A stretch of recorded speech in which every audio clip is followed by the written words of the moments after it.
Библията е много ясна относно спасението. То не се основава на това колко сте добри. Много хора си мислят, че са доста добри и че ще отидат в рая заради добротата си. Но Библията учи в Римляни 3 глава, 23 стих, понеже всички се грешиха и не заслужават да се прославят от Бога. Библията също учи в Римляни 3 глава, 10 стих, както е писано: няма праведен нито един. Аз не съм праведен, вие не сте праведни, и ако беше нашата доброта, която ще ни заведе в рая, никой нямаше да отиде. Първо, признай, че си грешник.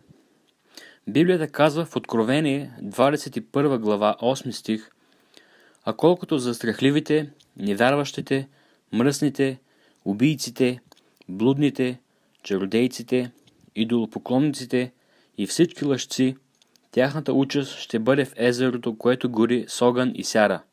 Това е втората смърт. Аз съм лъгал, всеки от нас е лъгал, така че всички ние сме се грешили и сме правили неща дори по-лоши от лъжата. Нека си го признаем. Ние всички заслужаваме да отидем в ада. Второ, осъзнай наказанието за греха. Но Библията казва в Римляни 5 глава 8 стих: но Бог показа своята любов към нас в това, че когато бяхме още грешници, Христос умря за нас. Исус Христос, понеже ни обича, дойде на тази земя. Библията казва в първа книга на Тимотей, 3 глава, 16 стих, че Бог се яви в човешка плът. Бог прие човешки образ. Той живя безгрешен живот. Той не извърши нито един грях, но те го биха, оплюха го и го приковаха към кръста. Библията учи в първо послание на Петър, 2 глава 24 стих, че той сам понесе в тялото си нашите грехове на дървото. Така че всеки грях, който някога сме извършили, все едно Исус го е извършил. Той бе наказан за нашите грехове. Тогава те взеха тялото му, след като той умря, и го сложиха в гробница. В Деяния на апостолите, 2 глава, 31 стих се казва, че душата му слезе в ада за 3 дни и 3 нощи. 3 дни по-късно той отново се надигна от мъртвите. Той показа на учениците си дупките в ръцете му. Библията е много ясна. Исус умря за всички.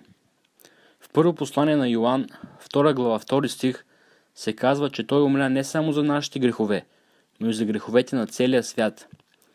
Но има нещо, което ние трябва да направим, за да бъдем спасени. В Библията се задава този въпрос.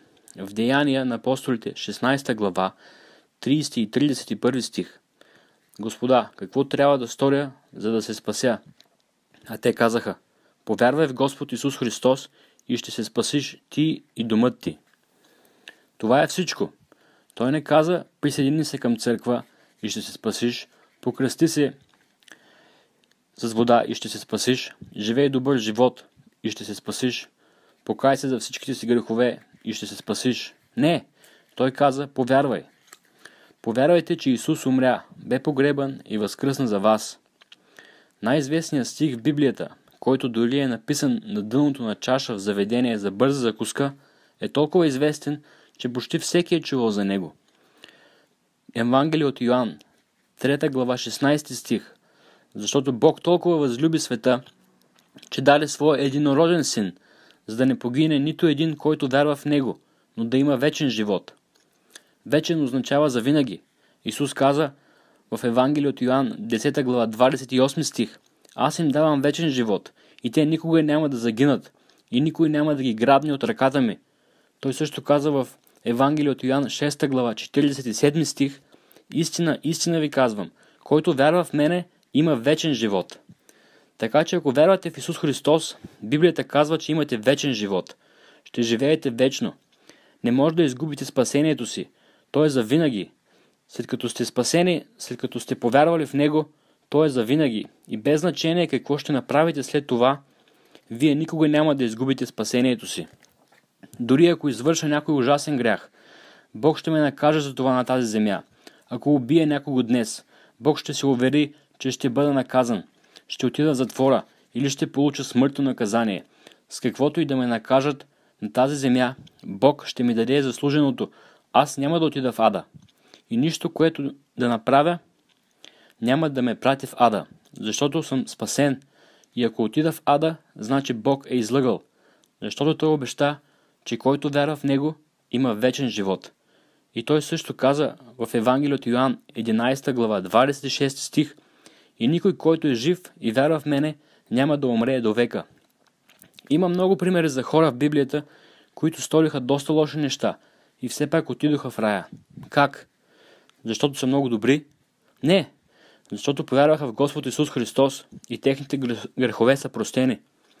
Други хора, които са живели по-добър живот в очите на света, или може би наистина са живели по-добър живот, ако те не вярват в Христос, те трябва да отидат в ада и да бъдат наказани за греховете си. Доведи се само на Христос за своят Спасител. Нека да завърша с следната мисъл. Един от учениците му зададе на Исус следния въпрос. В Евангелие от Лука, 13 глава, 23 стих: Господи, малцина ли ще се спасят? Това е добър въпрос, нали? Повечето хора ли се спасяват или са по-малко? Кой след вас мисли, че повечето хора на света ще отидат в рая? А отговорът беше в Евангелие от Матей, 7 глава, 13 до 14 стих. Например, влезте през тясната порта, защото широка е портата и пространен е пътят, който води към погибел. И мнозина са онези, които минават през тях. Понеже тясна е портата и стеснен е пътят, който води към живот. И малцина са онези, които го намират. И след това той каза следното в Евангелие от Матей, 7 глава, 21 до 23 стих. Не всеки, който ми казва: Господи, Господи, ще влезе в небесното царство, но който върши волята на Отца ми, който е на небесата, в оня ден мнозина ще ми рекат: Господи, Господи, не в Твое ли име пророкувахме, не в Твое ли име бесове изгонвахме и не в Твое ли име извършихме много велики дела? Но тогава ще им заявя: никога не съм ви познавал, идете си от мене, вие, които вършите беззаконие. По-голямата част от хората на света дори не твърдят, че вярват в Исус. Но Бог предупреди, че дори сред тези, които твърдят, че вярват в Исус, които дори го наричат Господ, много от тях ще кажат: ние направихме тези прекрасни дела, защо не сме спасени? А Той ще им каже: махнете се от мен, аз никога не съм ви познавал. Защото спасението не идва чрез дела.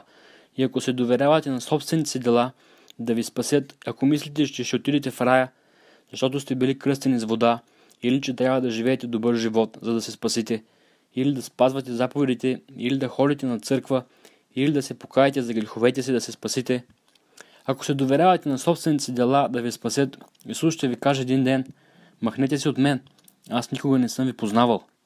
Трябва да повярвате в това, което Исус направи на кръста, като умря за вас, бе погребан и възкръсна. Това е вашия билет към рая. Ако се доверявате на нещо друго за вашето спасение и кажете: аз ще отида в рая, защото съм добър християнин и върша всички тези прекрасни дела, Той ще ви каже: махнете се от мен, аз никога не съм ви познавал. Той няма да каже: аз ви познавах, защото ако Той ви познае, Той е завинаги. След като Той ви познае веднъж, вие сте спасени завинаги. И ако отидете в ада, то е защото Той никога не ви е познавал. Когато сте родени отново, вие ставате Негово дете. И това е завинаги. Може да бъдете черната овца на семейството, може да Бог да ви накаже на тази земя, може да провалите живота си тук, но не може да изгубите спасението си. Повярвайте в благата вест. Помолете се на Бог да ви спаси. Пример със следната молитва. Господи Исусе, аз съм грешник. Признавам, че съм грешник. Аз знам, че заслужавам да отида в ада. Но вярвам, че Ти умря на кръста за мен и възкръсна след 3 дни. Моля Те, спаси ме сега и ми дай вечен живот. Доверявам се изцяло на Теб, Исусе. Амин.